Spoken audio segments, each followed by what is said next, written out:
अस्सलामुअलैकुम दोस्तों, मैं हूं यासीन ख़ान और आप देख रहे हैं YouTube channel HVACR expert engineer. A1 जो एरर कोड है ये इंडोर पीसीबी किट का जो है ना प्रॉब्लम का है एरर कोड। किसी भी वजह से अगर पीसीबी काम नहीं कर रही होगी तो इंडोर पे आपको A1 या A1 का एरर कोड शो होगा।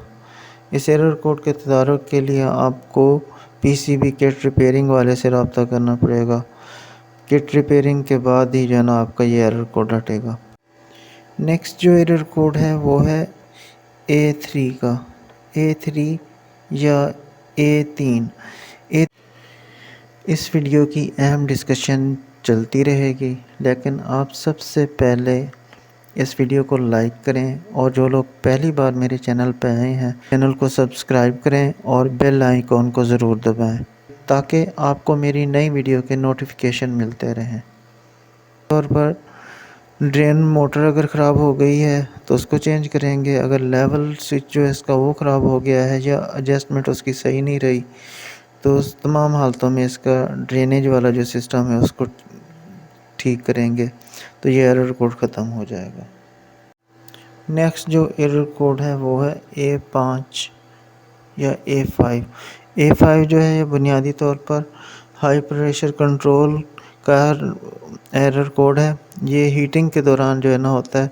अगर किसी भी वजह से गैस का प्रेशर हाई हो जाए, चाहे वो ओवर गैस की वजह से या गैस में हवा या नॉन कंडेंसिंग मटेरियल की वजह से या कंडेंसर डस्ट चोक की वजह से A5 एरर होगा इसका।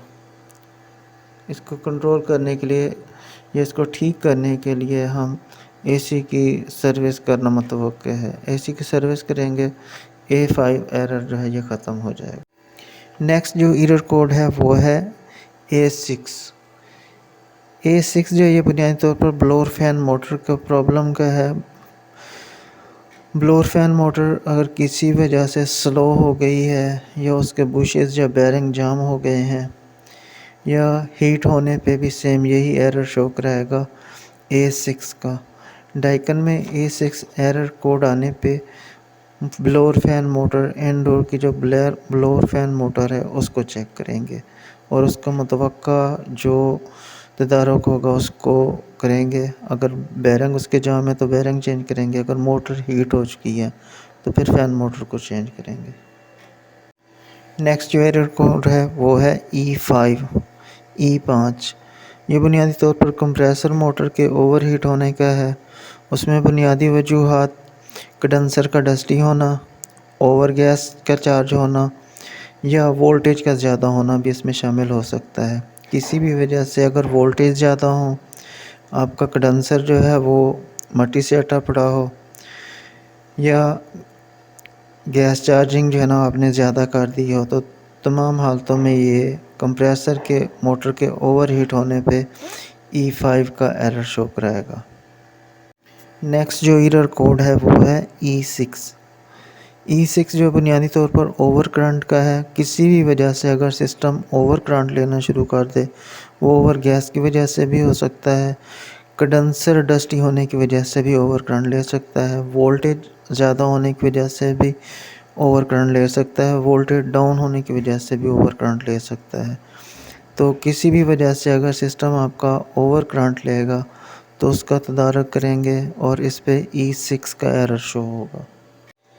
E7 जो है ये बुनियादी तौर पर आउटडोर की फ़ैन मोटर का एरर है। आउटडोर की फ़ैन मोटर की स्पीड कम होने, फ़ैन मोटर हीट होने या ओपन सर्किट होने की सूरत में E7 का एरर कोड आएगा और फ़ैन मोटर आपकी चल नहीं रही होगी या स्लो होगी। तो इसके लिए आउटडोर की फ़ैन मोटर को तब्दील करेंगे और आपका एरर ख़त्म हो जाएगा। नेक्स्ट जो एरर कोड है वो है EA जो बुनियादी तौर पर 4 वे वाल्व जो होता है उसकी स्विचिंग का इशू हो, ये 4 वे सोलेनॉइड वाल्व जो है ऑन ना हो रहा हो हीटिंग के लिए या उस पर सप्लाई ना जा रही हो या 4 वे वाल्व की जो कोयल है वो शॉर्ट सर्किट हो या ओपन सर्किट हो। तमाम हालतों में EA का एरर शो कराएगा। EA एरर शो होने पे उसके कोयल को जो है ना चेक करेंगे। कोयल ठीक होने पे फिर मैकेनिक के पास आप लेके जाएंगे क्योंकि उसकी स्विचिंग का इशू होगा। EA जो है बुनियादी तौर पर 4 वे वाल्व की स्विचिंग का एरर है। किसी भी वजह से अगर 4 वे वाल्व ऑपरेट नहीं होगा तो EA का एरर शो कराएगा सिस्टम आपका। C4 नेक्स्ट जो एरर है वो है C4 या C4। C4 जो है ये बुनियादी तौर पर सेक्शन पाइप हीट एक्सचेंजर का एरर है। अगर किसी भी वजह से हीट एक्सचेंजर का टेम्परेचर बहुत ज़्यादा कम या बहुत ज़्यादा ऊपर होने की वजह से, ज़्यादा होने की वजह से, तो दोनों हालतों में C4 का एरर आएगा। उसमें जो है बुनियादी तौर पर कंडेंसर को जो है चेक करेंगे। अगर डस्टी होगा तो फिर सेम यही इशू आएगा। अगर इंडोर जो है वो अटा पड़ा है या सर्विस होने वाला है, इंडोर अटे होने की वजह से सेक्शन पे जो है ना फ्रास्ट आ जाती है, तो सेक्शन हीट एक्सचेंजर पे फ्रास्ट आएगी तो उस पर जो लगा हुआ सेंसर है वो C4 का एरर शो कराएगा और सिस्टम नहीं चलेगा जब तक इसका मुतवक्का जो है ना काम नहीं करेंगे। यानी कि बुनियादी तौर पर इसका पूरी यूनिट की सर्विस ही बनता है। सर्विस करेंगे तो ये एरर ख़त्म हो जाएगा। C7 नेक्स्ट जो एरर कोड है वो है C7। C7 जो है ये इंडोर स्विंग मोटर का एरर है। अगर किसी भी वजह से स्विंग मोटर जो फ्रंट पे फ्लैपर होते हैं उनकी कोई भी मोटर, अगर वो चाहे राइट लेफ़्ट है या अप डाउन वाली मोटर स्विंग मोटर है, तो किसी भी मोटर में अगर फॉल्ट होता है स्विंग मोटर में तो C7 का एरर शो कराएगा। नेक्स्ट जो एरर कोड है वो है C9। C9 जो है ये सक्शन पाइप का जो सेंसर है, सेम वही जो C4 में है उसमें था कि गर्म या ज़्यादा होने की वजह से इसका जो है ना प्रॉब्लम आना है। इसमें किसी भी वजह से जो C9 है, जो सक्शन पाइप का सेंसर होगा वो ओपन सर्किट या शॉर्ट सर्किट होने पे, या तो शॉर्ट सर्किट होगा या ओपन सर्किट होने पे C9 का एरर शो कराएगा। C9 का एरर जो है वो सक्शन पाइप के सेंसर का ओपन या शॉर्ट होने पे C9 एरर शो कराएगा। नेक्स्ट जो एरर कोड है वो है CA। CA जो है ये डिस्चार्ज पाइप के सेंसर का एरर है। डिस्चार्ज पाइप का सेंसर जो है ओपन सर्किट या शॉर्ट सर्किट होने की सूरत में CA का एरर इंडोर पे डिस्प्ले कराएगा। इंडोर पे CA एरर शो होने पे सेक्शन डिस्चार्ज पाइप का जो है सेंसर, डिस्चार्ज कंप्रेसर के डिस्चार्ज पाइप का जो सेंसर है वो ओपन सर्किट होगा या शॉर्ट सर्किट होगा। दोनों हालतों में जो कंप्रेसर के डिस्चार्ज पाइप का सेंसर है उसको तब्दील करेंगे और आपका एरर ये ख़त्म हो जाएगा। नेक्स्ट जो एरर कोड है वो है F6। F6 जो है ये बुनियादी तौर पर रेफ्रिजरेंट ओवरचार्ज या रेफ्रिजरेंट लीक होने की सूरत में, दोनों सूरतों में रेफ्रिजरेंट ज़्यादा चार्ज हो गई है तो फिर भी F6 का एरर शो कराएगा, और रेफ्रिजरेंट अगर लीक हो के कम हो गई है तो फिर भी F6 का एरर कोड शो कराएगा। रेफ्रिजरेंट कम या ज़्यादा होने पे F6 का एरर आएगा, बशर्ते कि आपका सिस्टम अच्छी तरह से सर्विस किया हुआ हो। सर्विस ना होने की सूरत में फिर वो मैक्स आपको खुद चेक करना पड़ेगा, दूसरे जो एरर हैं उनके हिसाब से देखना पड़ेगा। आपका सिस्टम सर्विस किया हुआ है, गैस ज़्यादा हो गई है या गैस कम है, तो दोनों हालतों में F6 का एरर आएगा। नेक्स्ट जो एरर कोड है वो है H9। H9 जो है ये बुनियादी तौर पर आउटडोर के बीक सेंसर कहते हैं इसको। बीक सेंसर से मुराद है जो कम्युनिकेशन आप इंडोर पे देते हैं और आउटडोर उसको रीड नहीं कर पाता कि अंदर से क्या कहा गया है। इंडोर पे आपकी जो सिलेक्शन हो उसके तहत अगर आपका आउटडोर नहीं चलेगा या ना चल रहा हो, या उसकी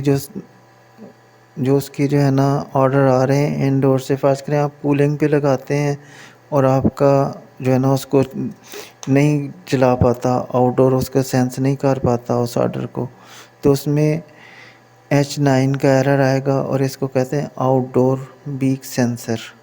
बीक सेंसर से मुराद जो सर्किट है आपस में एक दूसरे को आइडेंटिफाई नहीं कर पा रहे। आइडेंटिफाई ना करने पे ये H9 का जो है ना एरर आएगा, जिसे beak sensor, outdoor beak sensor error कहते हैं।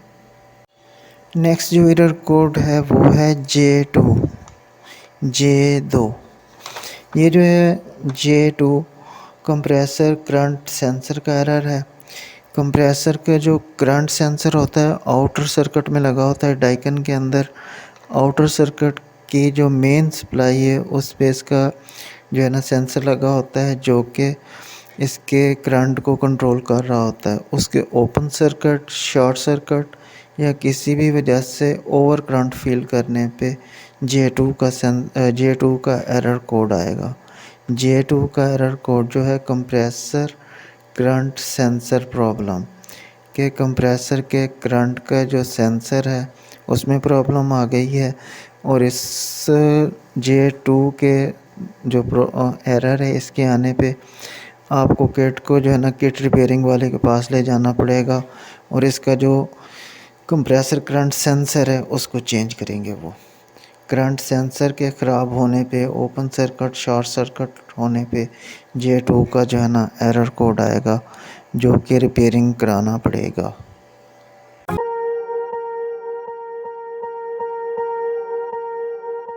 Swear I won't forget this, why do I regret this? In my mind reckless, thoughts are feeling endless. Sitting up I'm breathless, anxiety's infectious. I feel so defenseless, betrayed and embarrassed. I hate being open, I hate being broken. I feel like an ocean, filled up with emotion. Anger ain't a potion, rub it on like lotion. I can feel it soaking, reopen, the scars have awoken.